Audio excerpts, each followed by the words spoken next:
sacrifice, living, letting go. Share the treasure I know, that is God within my soul. For an humble heart, offering pain and strife, Lord, to you I gave all, my everything, my love and sacrifice.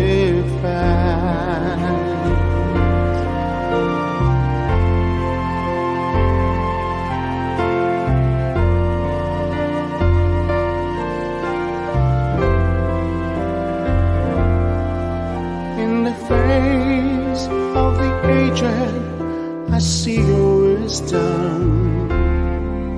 In the face of the sick, I see your wounds.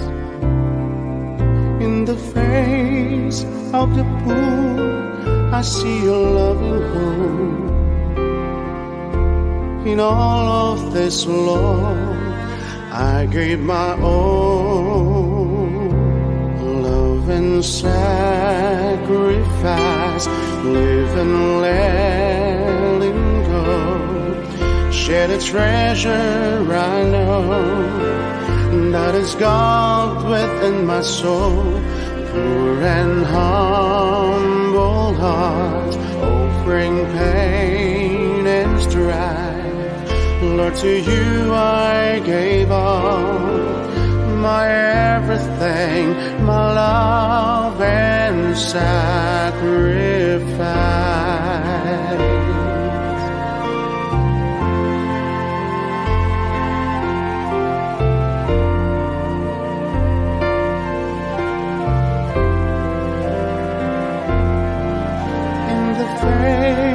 Of trials, I see your saving cross. In the face of danger, I see your hand. In the face of prayer, I see your heart. In the face of love, I see but you. Love and sacrifice, live and letting go. Share the treasure I know, that is God within my soul. Poor and humble heart, offering pain and strife, Lord, to you I gave all, my everything, my love and sacrifice.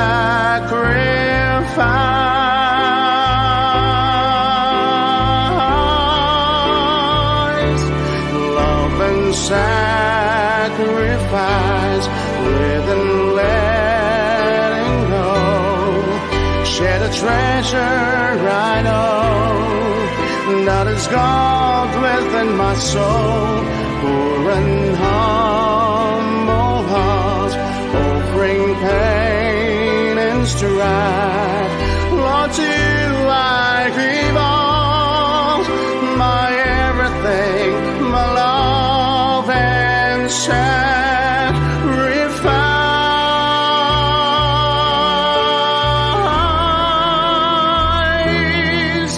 Lord, to you I gave all, my everything, my love and sacrifice.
Good morning, everyone, and welcome to another episode of Catholics at Home. And so this week, we are on episode 103. So we have crossed the century. It's a little bit like cricket.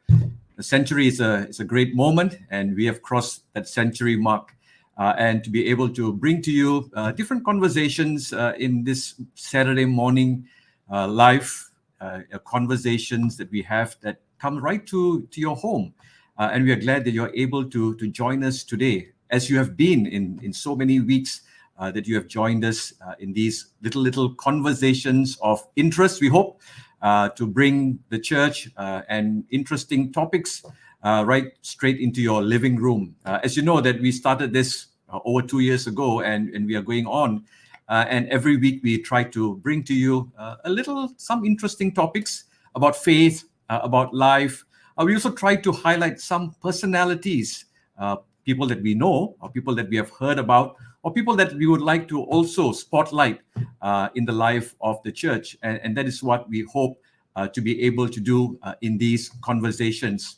But first and foremost, welcome to the many of you, to our regulars who have been signing in already at the start of this program, this podcast. Thank you for faithfully joining in every Saturday morning.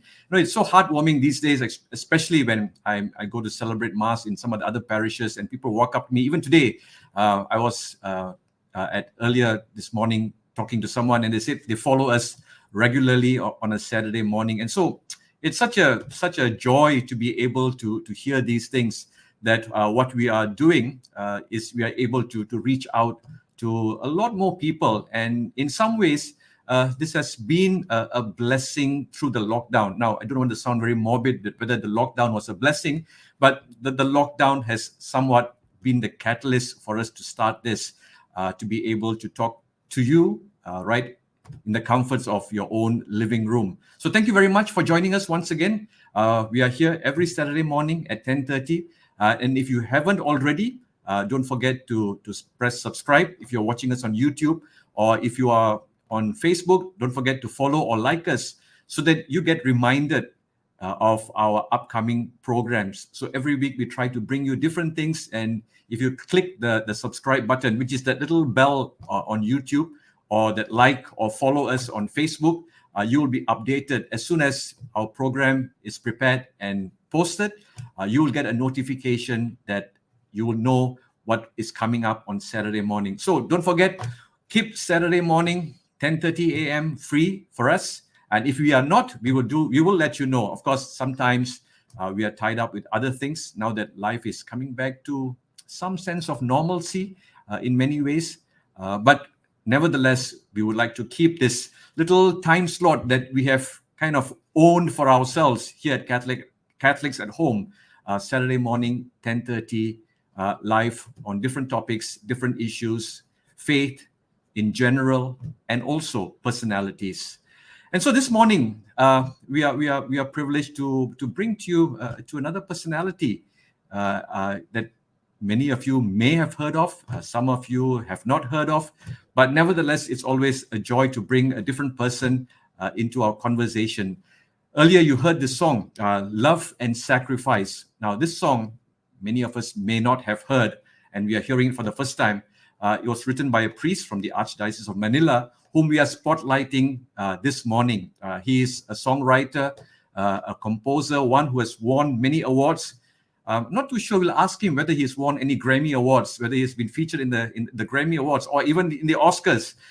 We will ask him, but we know that he has won many awards, and it's a great pleasure to welcome him. I'm meeting him for the first time. I've heard about him through my other works, but it's a pleasure to meet him for the very first time and have this conversation with him on this Saturday morning. Let's welcome Father Carlo Magno Marcelo. Good morning, Father. Good morning, Father, and to all your viewers. I'm so happy to be here. Welcome, Mabuhay. That's the only word I know. Mabuhay to everyone. Of course, we have a common word, salamat. Salamat is a common word that we use between both our cultures. Yes, salamat. Yeah, welcome. I'm so happy to be here. Welcome to our Catholics at Home, and it's a great pleasure to meet you on this platform. We have worked indirectly, which we'll talk about it a little bit in a while. but it's a pleasure to meet you. We have a mutual friend, Father Rico. As you Yes. said, yeah, your classmate. He kind of connected us. Yes. So we know that you are a songwriter. All right. We'll hold the question about the Grammys and the Oscars afterwards. Oh, But Father, I know there are people who know you, there are people who do not know you. But for the benefit of our viewers who are hearing your name for the very first time, tell us a little bit about yourself. Where do you come from, and which seminary you went to, and how many years you've been a priest, and whatever other information that you think may be beneficial for us this morning. yes. So I'm Father Carlo Magno Marcelo. I'm from the Archdiocese of Manila, and I've been a priest for 28 years already. Father Rico is my classmate, and I've never been assigned in the parish, but I've always been assigned in offices, no? And I was assigned in the minor seminary, and then in the office of the late Jaime Cardinal Sin, and then I was transferred to the seminary. For 19 years, I worked in the seminary in various roles, and then after 19 years, I was given the task to assist as minister in the catechetical ministry of the Archdiocese of Manila, and the office is still inside the major seminary. So I've lived almost half of my life inside San Carlos Seminary. I'm happy with this will of the Lord, as long as I'm led to be of greater service to His kingdom, and that makes me happy.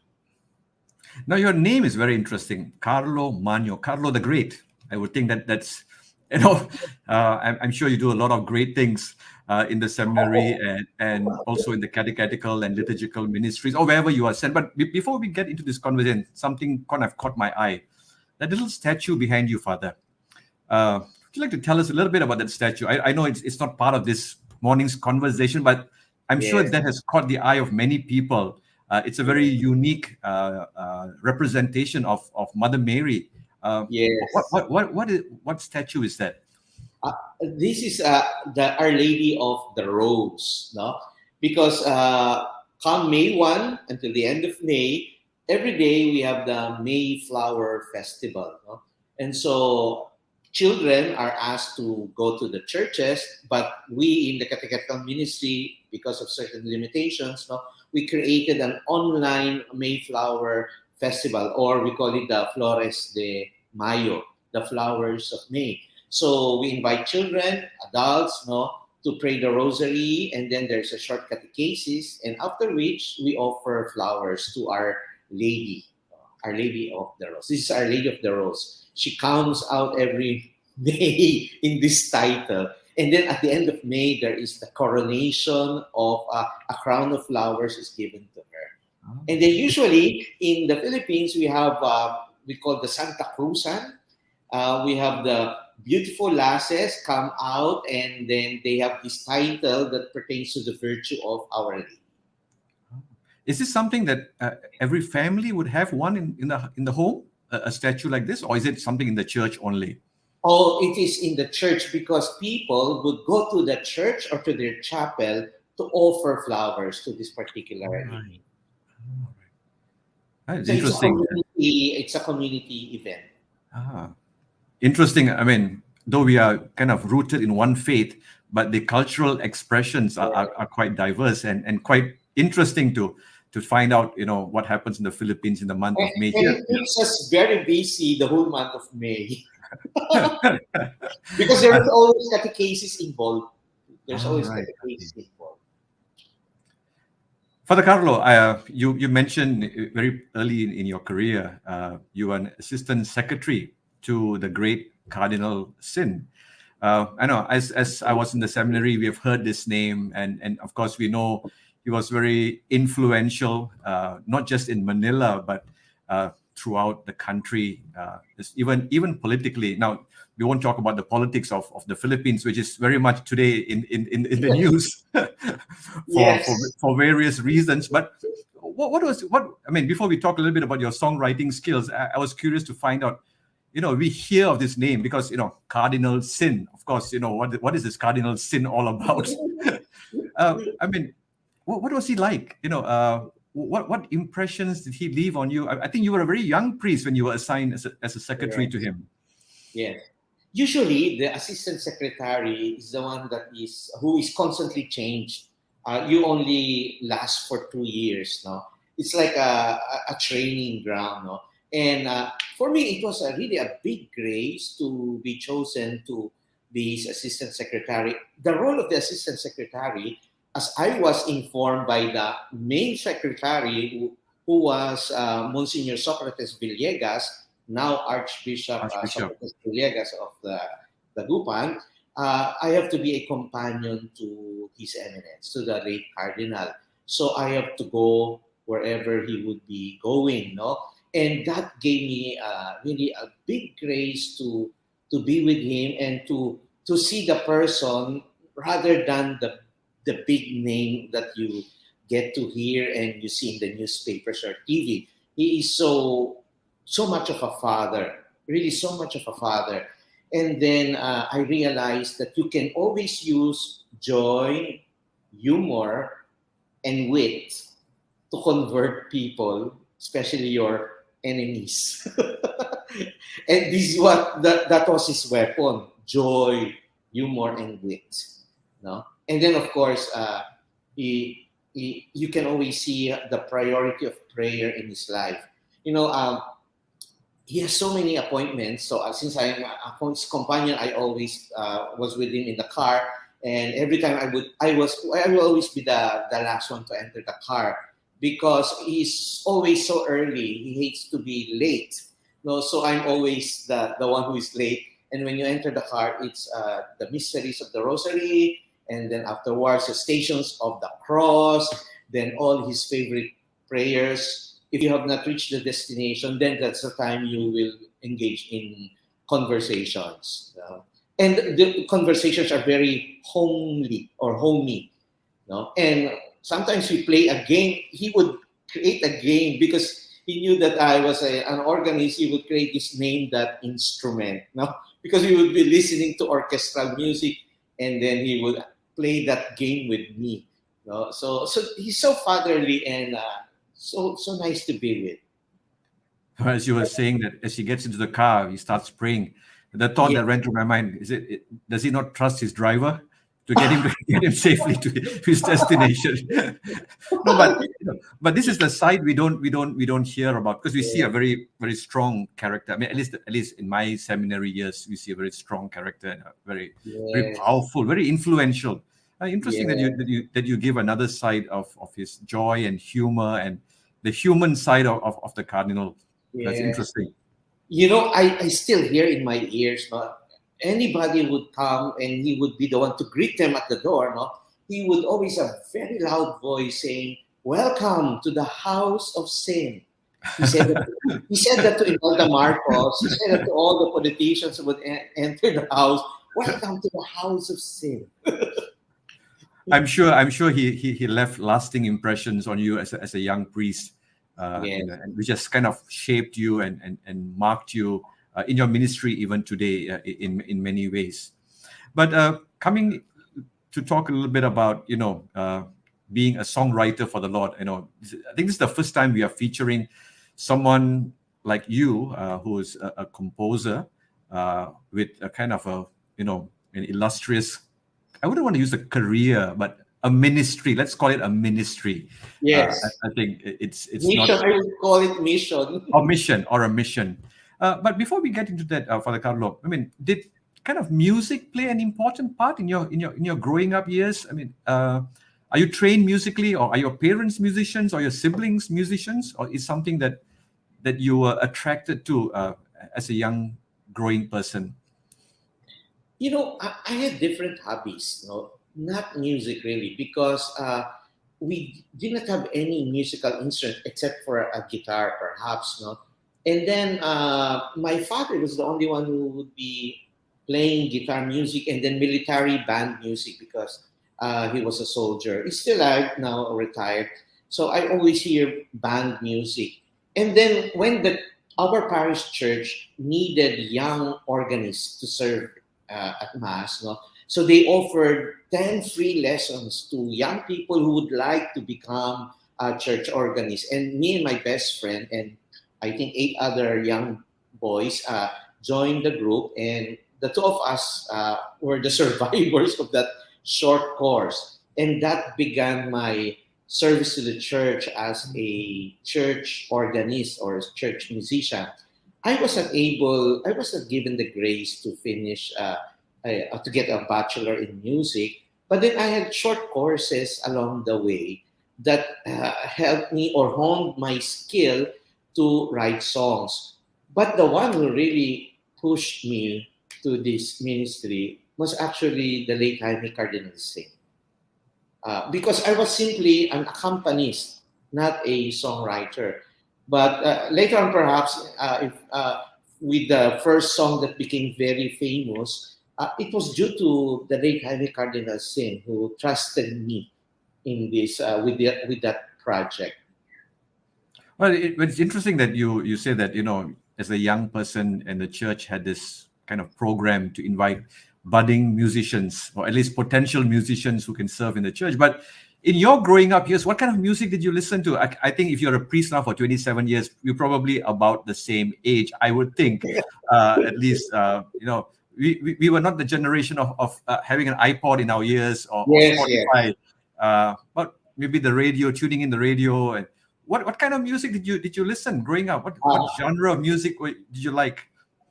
I was forced as a young kid to listen to military band music since we only had one record, one long playing album. And then I was again forced to listen to Carpenter's music because we only had one album of Carpenter's music. And so I grew up. But when I was in high school, when rock was the most popular thing, I and my buddies were listening to John Williams' soundtrack of Star Wars and all the sci-fi music. We knew the title of the music of the movies, and that's a bit weird, no? But we were not yet labeled as geeks, but we were listening to Henry Mancini, John Williams, while the whole world, the whole youth of my generation, they were listening to rock.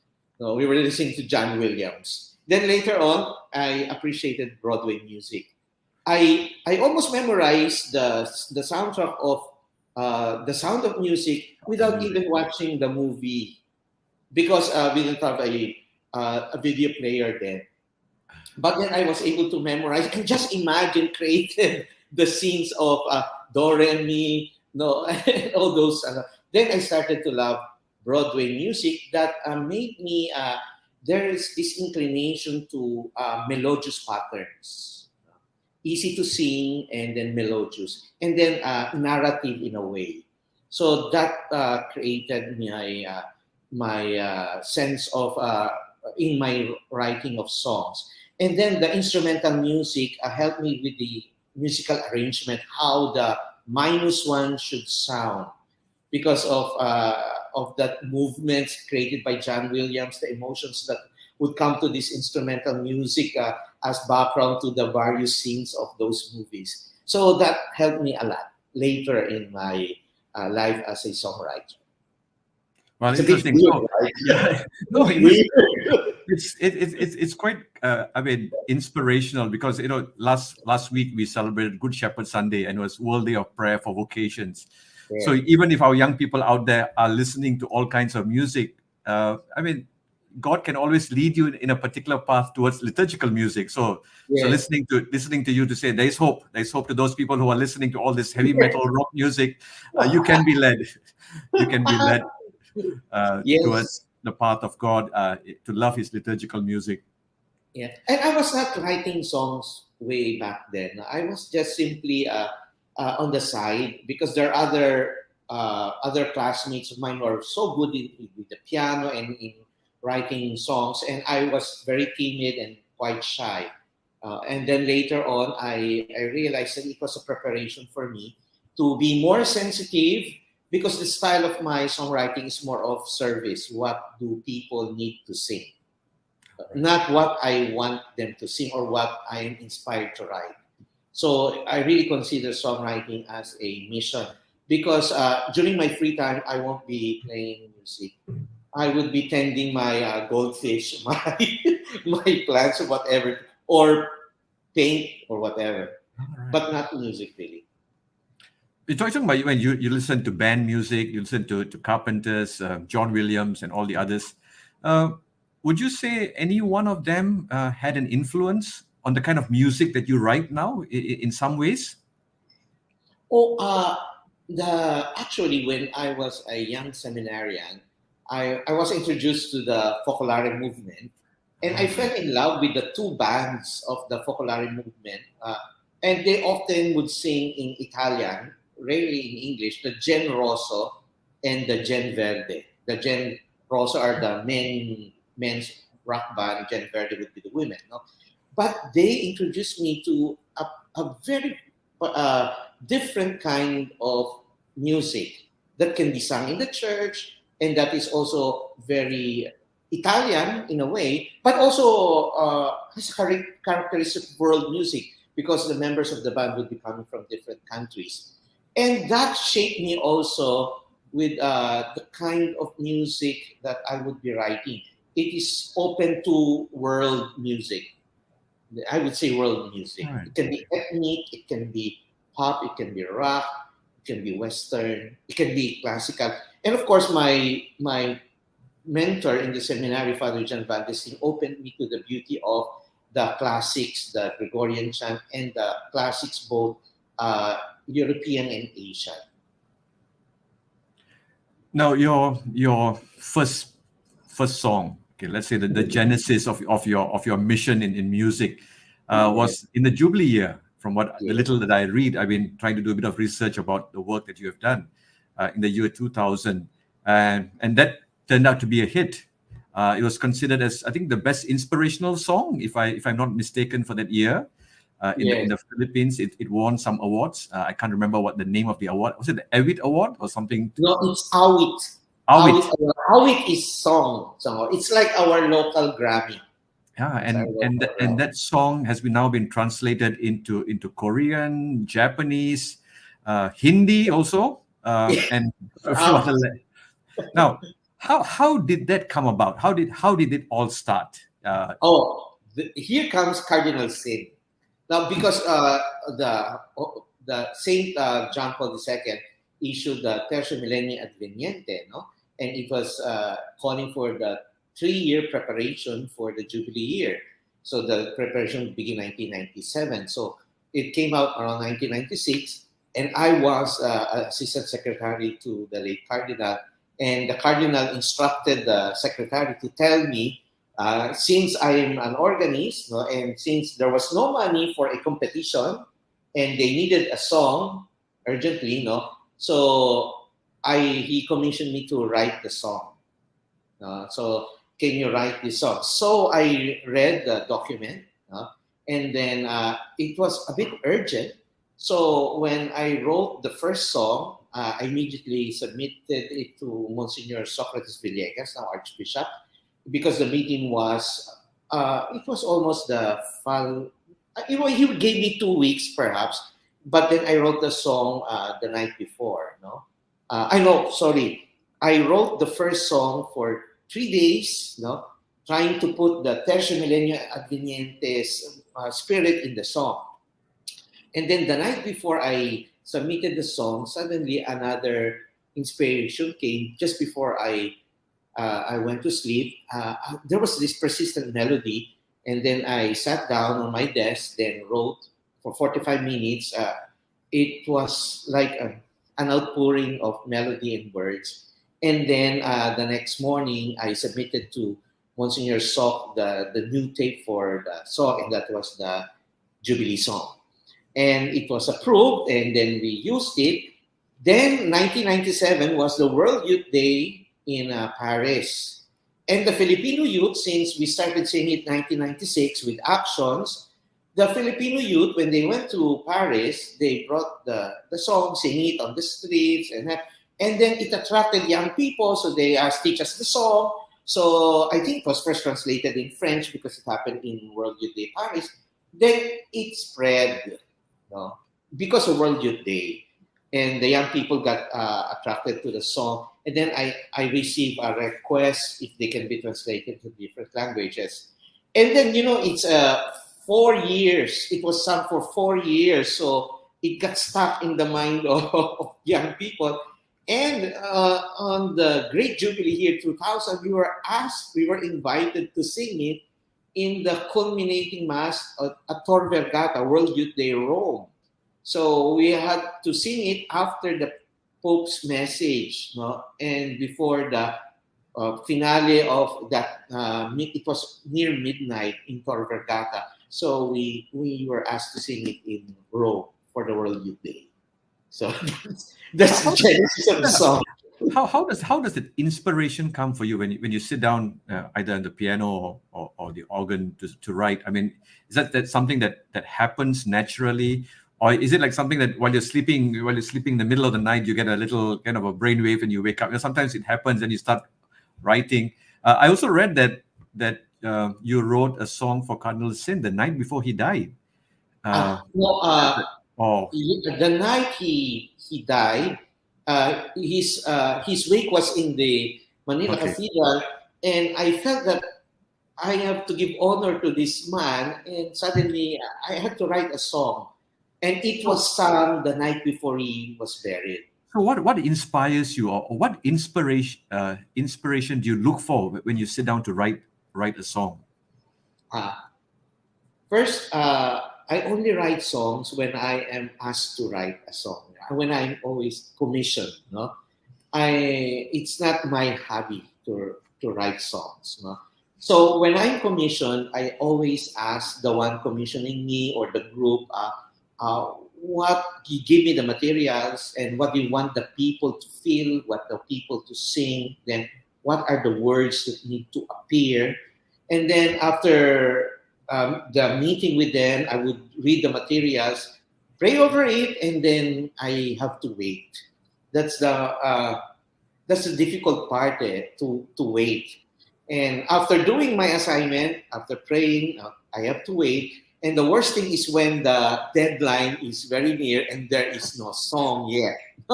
So I have to wait, and then it would appear anywhere. That's why I'm so happy now that phones now have recording capabilities. Way back then, I still have the old recording machine, cassette tape. So every time there's a melody, I would sing it. Sometimes there would be words. Most of the time, there will be no words. Then when I feel that the song is almost complete, then I would sit down and finish the song and edit the song. The worst songs that I've written is when I was very prepared. I think those songs were not really inspired. So I've learned my lesson. So I would really wait. And the good Lord is really very good. At least before the deadline, the song would come. And it comes so fast. It comes so fast. So I have to record it and then do an editing. And then I submit it to the one who commissioned me and ask for their opinions, and they would say, can you change this? Can you do this?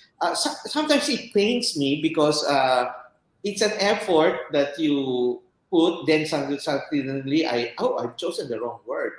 But then I need to humble myself because it is a song of the people. And so I have to do some revisions and submit it again. So that's how the dynamics of my songwriting would go. I trust in the inspiration, then I submit it for comments and then for further editing.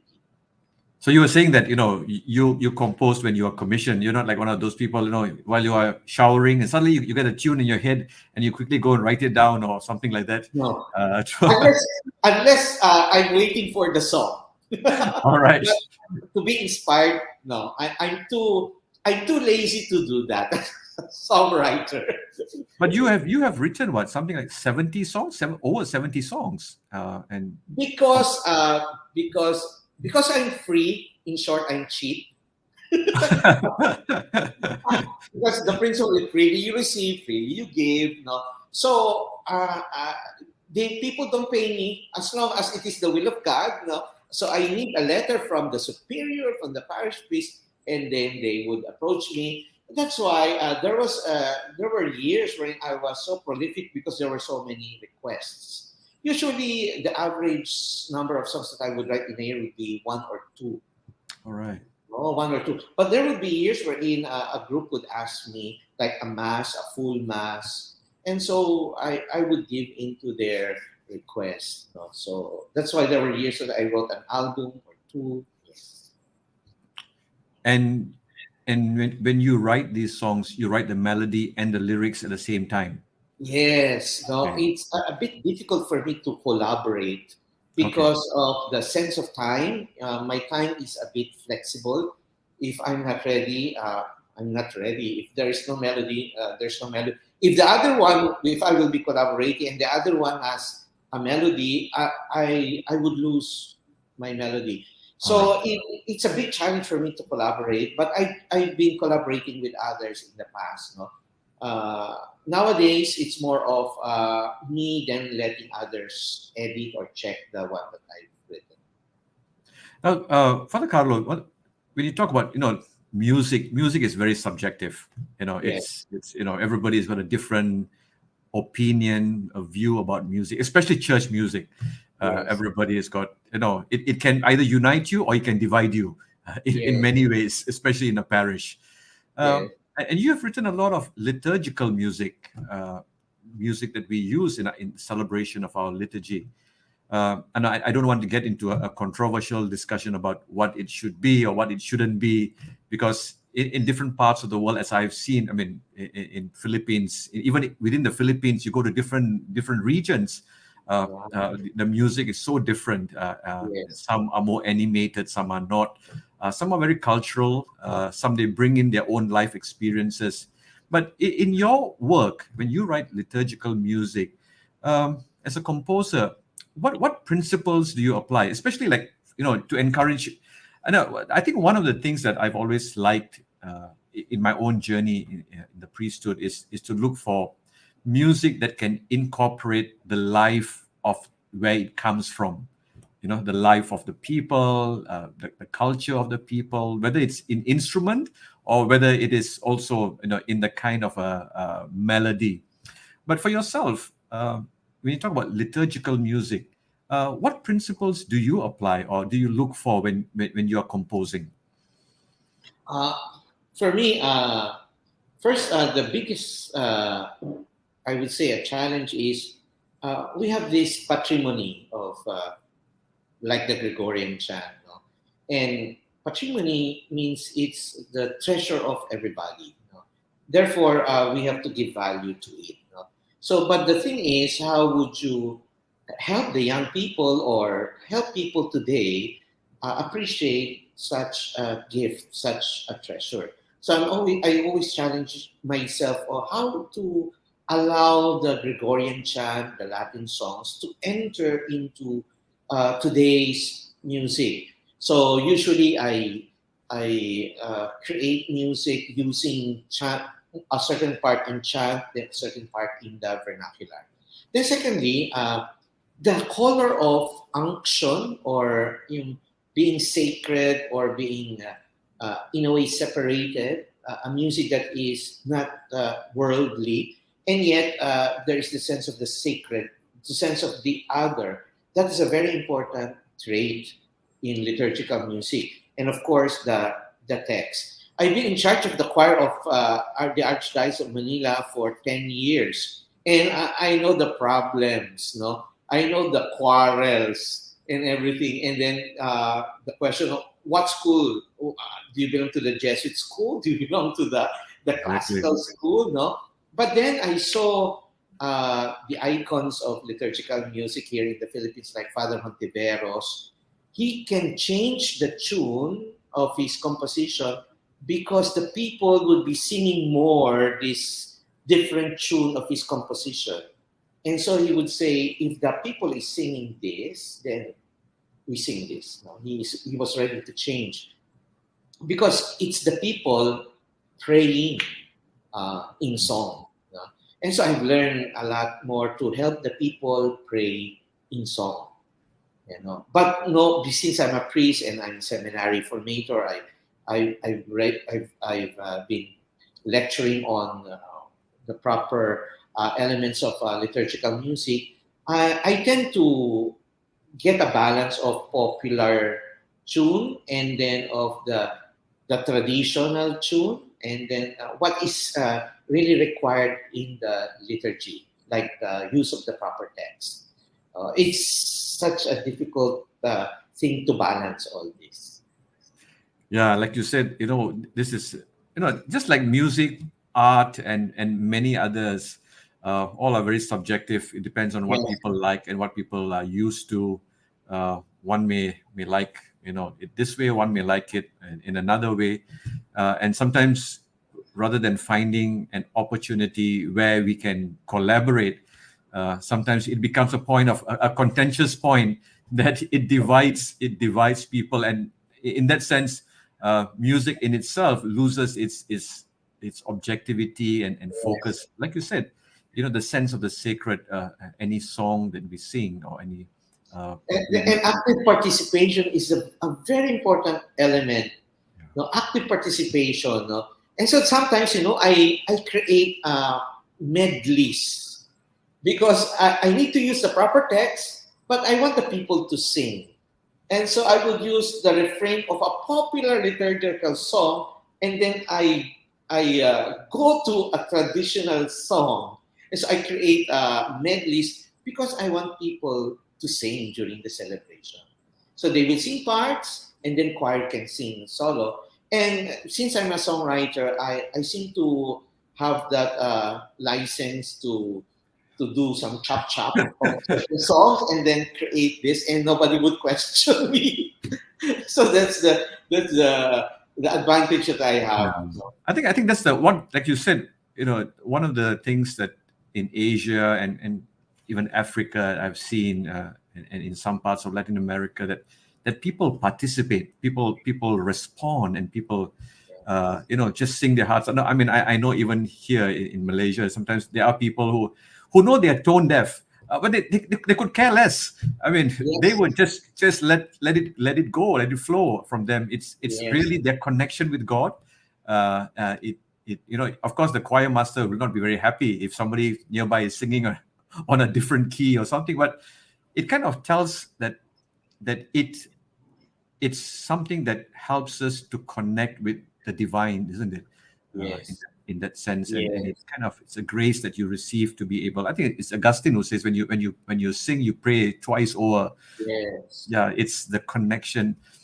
I think music naturally is something that kind of takes over. I mean, you listen to a nice tune, suddenly you see your feet, they're tapping, or your fingers, you're moving. It somehow tugs a kind of a different chord in each one of us, yes. and it helps us to grow.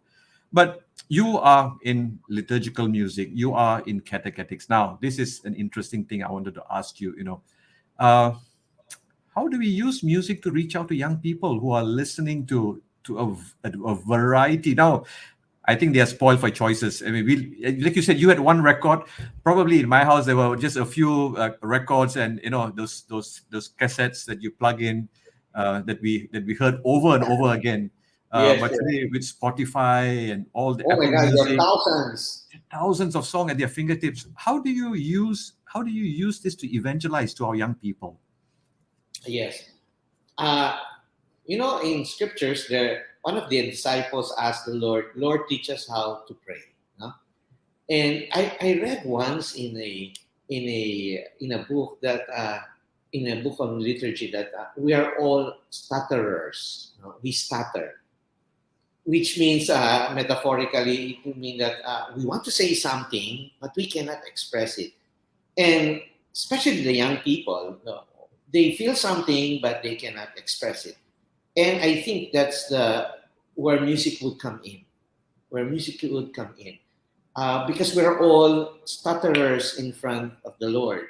And so, therefore, we have to help the young have this expression to be able to use music as a vehicle for them to express, though it may not capture their total feelings, express what they are feeling inside through music.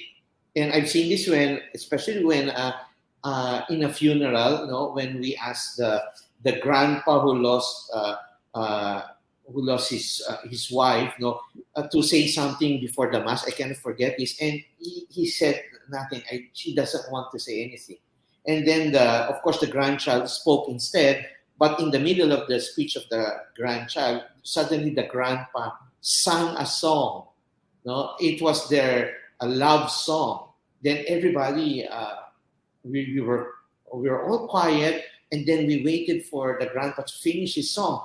And then afterwards, we were almost all crying because he cannot express the great loss, so he just used their love song. And I think that's the role of music in the young, to in evangelization in the long run. And for example, in the Archdiocese of Manila, when they created the Vision Mission, because churches would like to have the vision of the Archdiocese of Manila. And how would you help the people know or memorize the song? So I suggested we turn it the vision. We turn it into a song. So it became the entrance song of all masses. So every time we ask the people, do you know the vision of the Archdiocese of Manila? They would say, we don't know the vision. But then we would say, do you know Bayang Tinawag? No, Bayang Tinawag is the title of the song. Yes, we know Bayang Tinawag. That's the vision of the Archdiocese of Manila. And so they can sing from their heart the vision. So it's a tool actually for us to deepen the faith. And we have to use it also very much, especially these days. I remember you were talking earlier about the year 2000, the Jubilee year, and it was World Youth Day in Rome also at that time. Yes. And I was in Rome. And it was interesting, just the first part of the summer, and then I kind of ran away from the crowd, and I left. On the streets, you just saw young people coming together of different nationalities, and they were singing on the street. They may not have known the words, but that somehow brought them together, united them. So I think music has an interesting way of uniting people, especially the young people. It's a universal language, isn't it? I would say, in many ways, to be able. And so when you have written all these songs and won so many awards, and we're going to ask you, did you win any Grammy or Oscar awards for that? Have you reached there, or you not yet? On your way. There is one song, Only Selfless Love. They created a very beautiful MTV. It was given a citation in New York festivals. All right. So I got a chance to go to Broadway.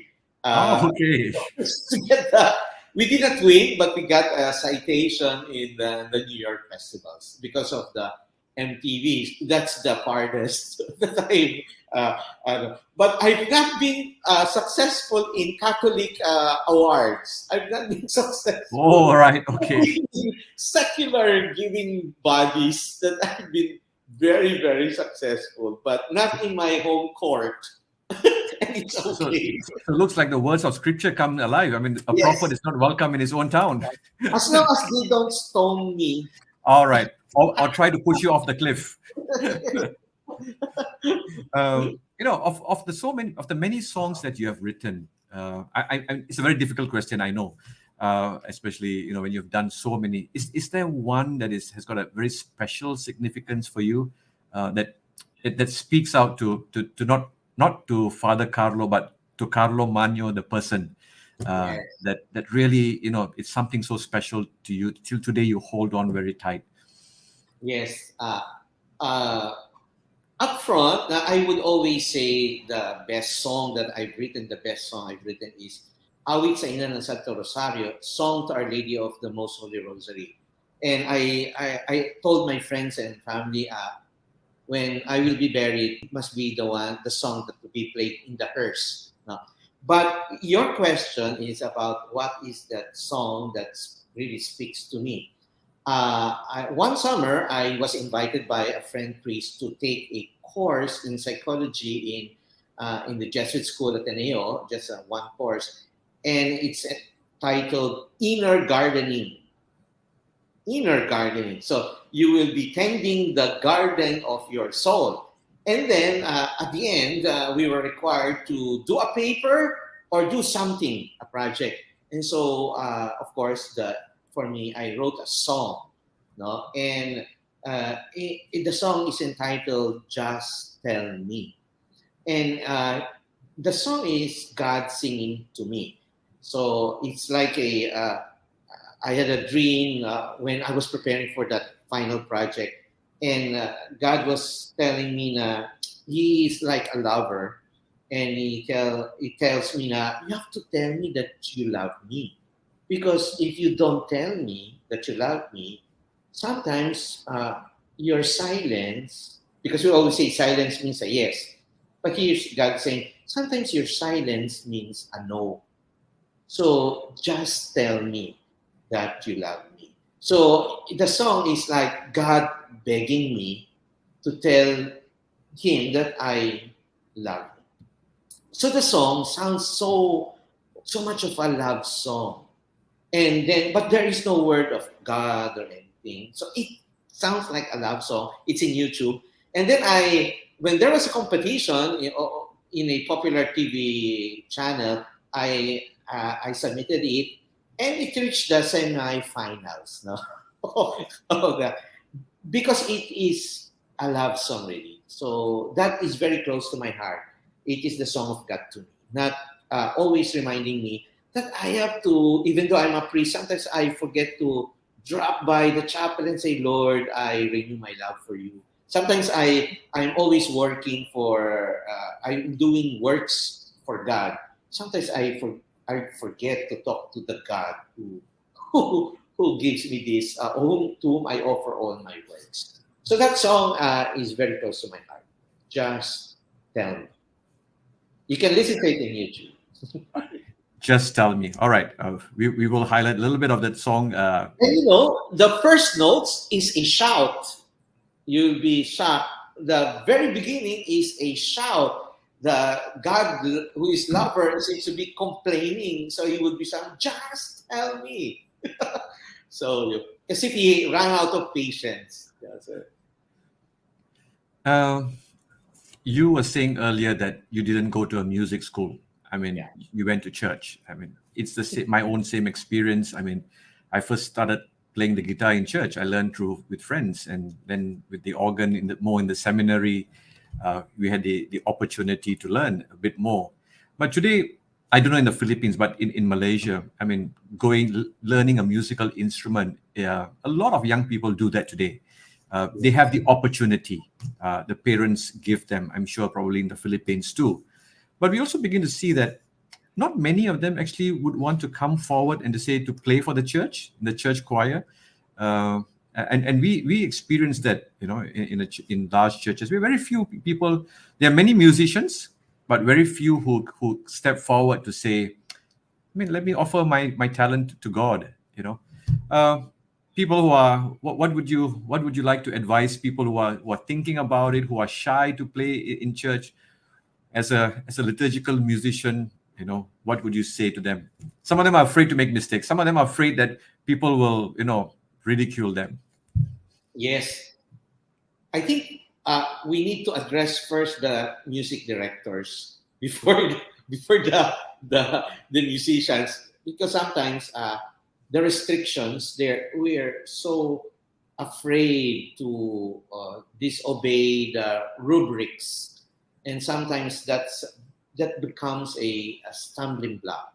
The more that the young people they become so afraid to not follow instructions. So the advice that I usually give to budding composers is that just continue to write. Don't ever focus on being published, because sometimes that overtakes the desire to serve or to dive into the ministry. Sometimes you have this desire to be published, then your songs to be known. No? But I said, forget about it. You just write and write. If the people need this, if you want to express yourself, you just write. And then be open. The thing is, when you write, you share it. If it is for the church, you must be ready to let go or lose yourself. To die to yourself. If they would say this would not help, this is so fast. The words are not good. Just be open to it. And I think if given the opportunity, priest would be very, very encouraging. If the parish priest or the choir director would be very encouraging rather than strict. I think many young people would really like to give their contribution because you get to see them in other churches other than the Catholic Church. You get to see how rock music in different churches are used or sound seemingly like rock or fast-paced music, and get to see a lot of people flocking to their worship services. But then we can also offer a different kind of ambience with our traditional music and yet at the same time contemporary music. There's a place for all types of music here because what we are judging is actually the value that it is good music. It is good music. We're not judging the style, actually. So, a lot of Asian musicians, composers, they try to, introduce or integrate, local instruments. I'm sure you are also exposed to that. Yes. Because the faith that we profess comes from a particular era. And organ music plays an important role in that. But there are young people who experiment with different kinds of. Is that something that you try to do in your lessons with the seminarians in your own music? Do you try to experiment with some cultural elements in your music that kind of speaks to the heart of the people whom you're writing for? Yeah. Well, I grew up in Manila, and Manila is more of the synthesizer type.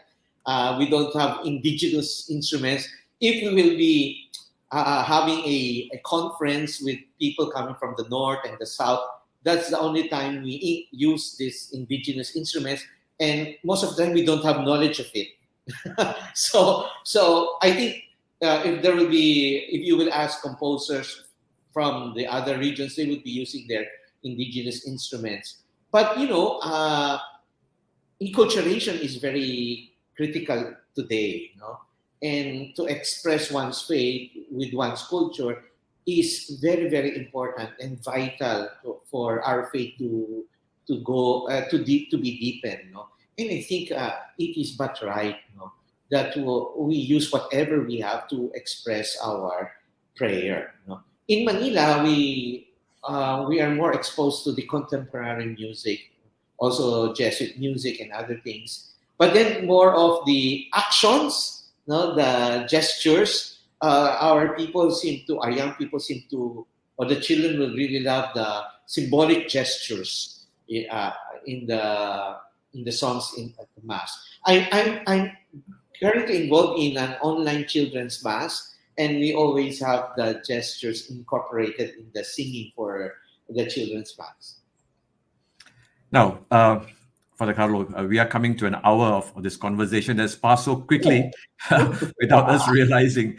I'm just going to kind of dive into, to your latest project now, which somewhat, indirectly I'm involved also for the Federation of Asian Bishops Conferences, the 50th anniversary celebration. Now, you wrote the theme song, which we can't play this morning. Because it's not been officially launched yet. I don't know. I don't want to be sent a lawyer's letter to say I infringed some copyrights before. Tell us a little bit about this song without breaking any code of confidence. The song, first of all, their theme is quite, in a way, it's my first time that I encountered. I saw his star rising. So it's Christmassy, It's a celebration of course, the 50 years of FABC, and then I read they released a 49-page document, if I'm not mistaken, about the history of FABC. And of course, it's very, very colorful with the many, also with the many things that the church in Asia would be facing. No? And so I asked the one who contacted me, I think it's Father Bill, and I asked him to ask questions. I have certain questions as to how should the Church of Asia move forward, no, in this period, no. Of course, it's not simply looking back at the 50 years, but it is looking forward to the mission of the Catholic Church in Asia. And then, yeah, Father Bill was saying, of course, they want something to sound like a prayer, no? But then the challenge is how to make it also appealing to the youth. So what I did was I combined both challenges together, you know. So it would sound like a prayer in the beginning, then it would go somewhere else in the middle. No, my favorite term is it would go Bollywood in the middle. In the middle. And so that's how the song would go. And I challenged the arranger, my friend, who is so good with arranging music, to incorporate Asian music, Asian instruments, or rather Asian instrument. And surprisingly, it was sung almost by one person because it's pandemic. I was thinking of one of the best groups in Manila, the Paspada, the Jesuit group, no, but there were problems with the recording because of certain restrictions in the studio. Then I asked my most talented and favorite singer, who is not so well known, and she did everything, no, with one companion to sing the male voices, Jingle Buena, and she did so much to this song. So it will be a big surprise, and I think it's one of the most beautiful songs I've written in my lifetime. I've had the privilege of seeing it and listening to it, Yes. being in the committee, and congratulations on a work well done with this. And for the benefit of our viewers who don't know, FABC is the Federation of Asian Bishops' Conferences. All the different conferences of bishop in Asia form this federation, and it is going to celebrate its 50th anniversary, which was supposed to be 2 years ago, but because of the pandemic, it got all delayed in October this year.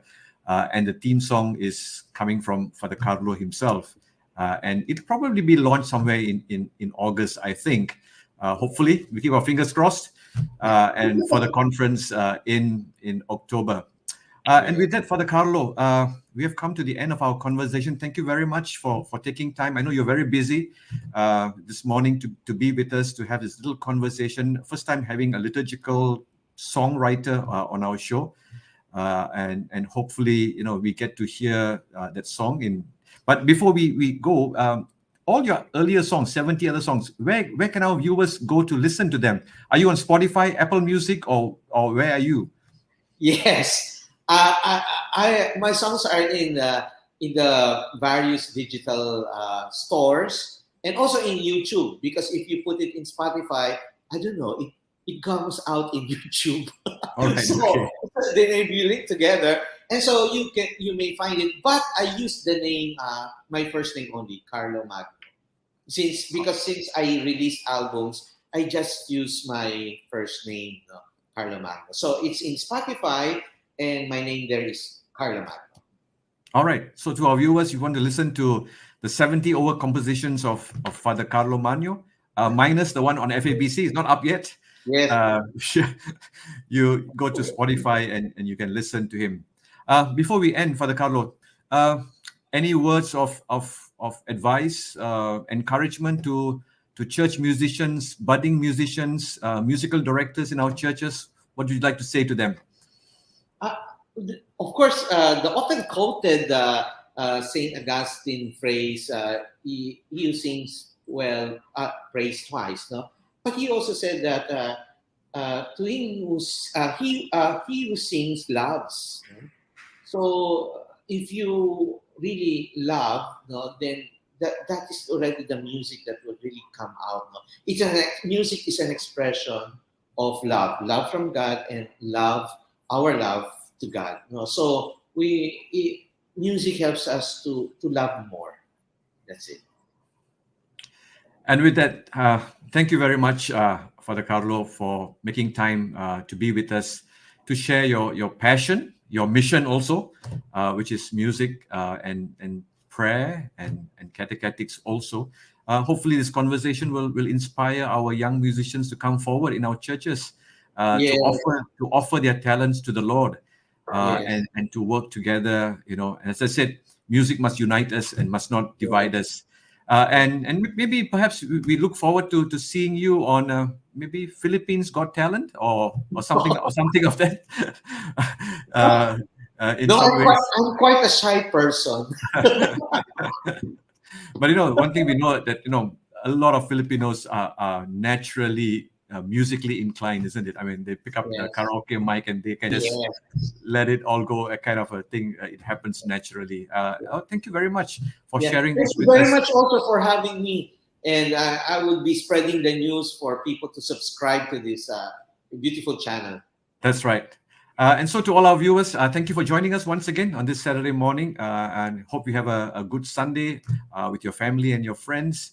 And don't forget to tune in, to subscribe, to like, or to follow us on Facebook or YouTube channels.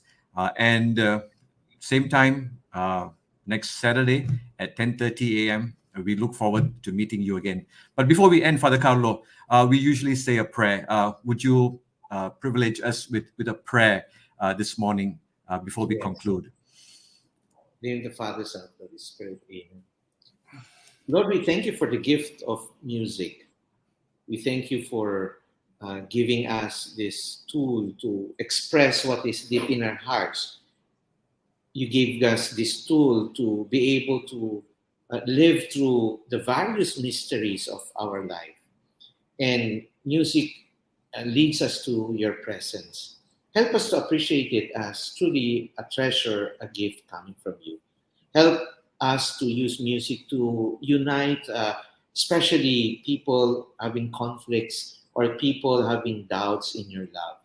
Help us always to to keep or make us present before you. We know that you are always with us. You are always walking with us. Let music accompany us in our journey towards our common home.